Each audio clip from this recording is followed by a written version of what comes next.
જો વીજળી ચોરી પકડવાનું કામ પણ પત્રકારોએ કરવાનું છે તો DGVCLના કર્મચારીઓ પગાર શેનો લેશે?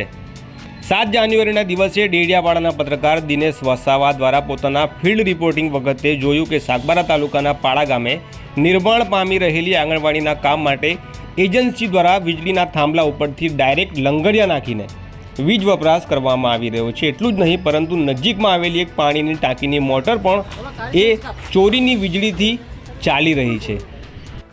तो वो ही बोल रहा हूँ, यहाँ मीटर नहीं है ना, ऊपर से लाइन लिए ओके, और ये यहाँ तक लाइन लेते हो, सरिया काटते हो, इससे मीटर हीटर लगाया ही नहीं। कौन एजेंसी कौन है? बात कर लें। एजेंसी कौन है? नाम क्या है सेट का? हाँ, પત્રકાર દિનેશ વસાવા દ્વારા ત્યાં હાજર રહી કામ કરી રહેલા લોકોને તેમણે પૂછ્યું કે આ વીજળી ચોરી કોણ કરાવી રહ્યું છે, કોણ કરી રહ્યું છે, એજન્સીનો માલિક કોણ છે, ત્યારે તે કર્મચારીઓએ પોતે અજાણ હોવાનું કહ્યું હતું।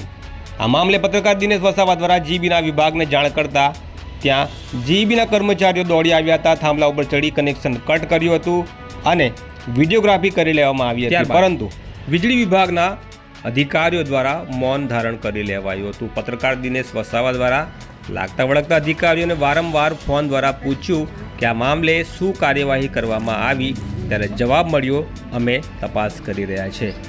આખરે ઘટનાના 10 દિવસ બાદ જાણવા મળી રહ્યું છે કે રાકેશભાઈ ડામોર નામના ઈસમ સામે વીજળીની ચોરી કરવા બદલ 17,000 રૂપિયા જેટલું દંડ ફટકારવામાં આવ્યું છે।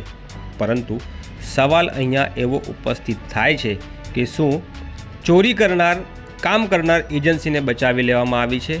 શું એજન્સીનું નામ ગુનો દાખલ કરવા માટે ચોપડા પરથી બાદ કરવામાં આવ્યો છે? શું જે 17,000 રૂપિયાનો દંડ ફટકારવામાં આવ્યો છે તે યોગ્ય છે કે શું એનાથી પણ વધુ આકરો દંડ થઈ શકે તેમ હતો? આ તમામ સવાલો હજી પણ ઊભા છે। પત્રકાર દિનેશ વસાવા દ્વારા પહેલાં પણ રાજપીપળા ખાતે કારમાઇકલ બ્રિજનું કામ કરતી એજન્સી દ્વારા ડાયરેક્ટ થાંભલા ઉપરથી સરકારી વીજ ચોરીનું પ્રકરણ પકડી પાડવામાં આવ્યું હતું। ત્યારબાદ ફરીથી તેમણે સાગબારામાં આ વીજળી ચોરીનું પ્રકરણ પકડી પાડ્યું છે। તો જો પત્રકારો જ હવે વીજળી ચોરીનું કામ પકડવાનું હશે તો DGVCLના કર્મચારીઓ પગાર શેનો લે છે? તમે કોમેન્ટમાં જ જરૂરથી જણાવજો।